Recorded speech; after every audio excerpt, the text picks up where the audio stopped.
റോഡരികിലെ മരങ്ങൾ ഉണ്ടാക്കുന്ന അപകടം അനുദിനം വർദ്ധിക്കുമ്പോഴും പള്ളിക്കര മേൽപ്പാലത്തിന് മുകളിൽ പതിയിരിക്കുന്ന അപകടക്കാഴ്ചയെ അധികൃതർ പാടെ അവഗണിക്കുന്നു. പാലത്തിന് മുകളിലേക്ക് ചാഞ്ഞു നിൽക്കുന്ന തെങ്ങ് ഏതു നിമിഷവും ഒടിഞ്ഞു വീഴാവുന്ന അവസ്ഥയിലാണ്. ആഴ്ചകൾ കഴിഞ്ഞിട്ടും ഇതിന് പരിഹാരം കാണാത്ത അധികാരികൾക്കെതിരെ ജനരോഷം ശക്തമാകുന്നു.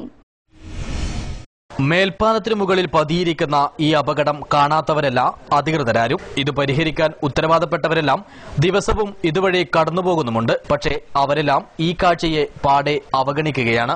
പള്ളിക്കര മേൽപ്പാലത്തിലേക്ക് ചാഞ്ഞു നിൽക്കുന്ന ഈ തെങ്ങ് ഏതു നിമിഷവും കടപുഴകി വീഴാം. ഇടതടവില്ലാതെ വാഹനങ്ങൾ കടന്നുപോകുന്നതിനാൽ അത് വലിയ ദുരന്തത്തിന് കാരണമാകും എന്നതും തർക്കമില്ലാത്ത കാര്യമാണ്. രണ്ടാഴ്ചയിലധികമായി ഇതേ രീതിയിൽ നിൽക്കുന്ന തെങ്ങിനെ മുറിച്ചുമാറ്റി ജനങ്ങളുടെ സുരക്ഷ ഉറപ്പുവരുത്താൻ അധികാരികൾ മെനക്കെട്ടില്ല എന്നത് ഞെട്ടലുളവാക്കുന്ന വസ്തുതയാണ്. പാലത്തിനു മുകളിലുള്ള ടാറിംഗ് ഇളകി കുഴികൾ രൂപപ്പെട്ടതിനാൽ പൊതുവെ വാഹനങ്ങൾക്ക് ഇതിലൂടെ ദുർഘടയാത്രയാണ്.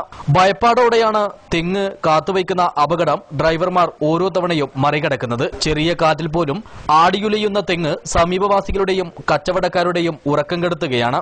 വേരുകൾ ദുർബലമായി മാറിയ തെങ്ങ് ഏതു നിമിഷവും കടപുഴകി വീഴാനും കാറ്റിൽ ഒടിഞ്ഞു വീഴാനും സാധ്യത ഏറെയാണ്.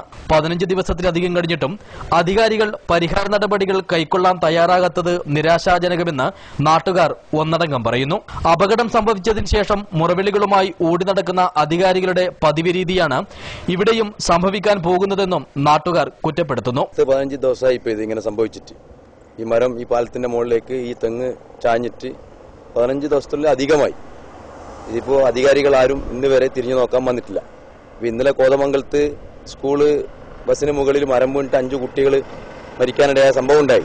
ഇതുപോലെ തന്നെ നല്ലൊരു മഴ വന്നാൽ അതിന്റെ അടിഭാഗം പൂർണ്ണമായിട്ടും ഇളകിക്കഴിഞ്ഞാൽ ഇതിലെ ഈ റോഡിലൂടെ ഈ പാലത്തിന്റെ മുകളിലൂടെ പോകുന്ന വണ്ടിയുടെ മുകളിലേക്കാണ് ഇത് മറിഞ്ഞു വീഴുന്ന അവസ്ഥയാണ് ഉണ്ടാകുന്നത്. ഉദ്യോഗസ്ഥന്മാരെല്ലാവരും കാണുന്നുണ്ട്.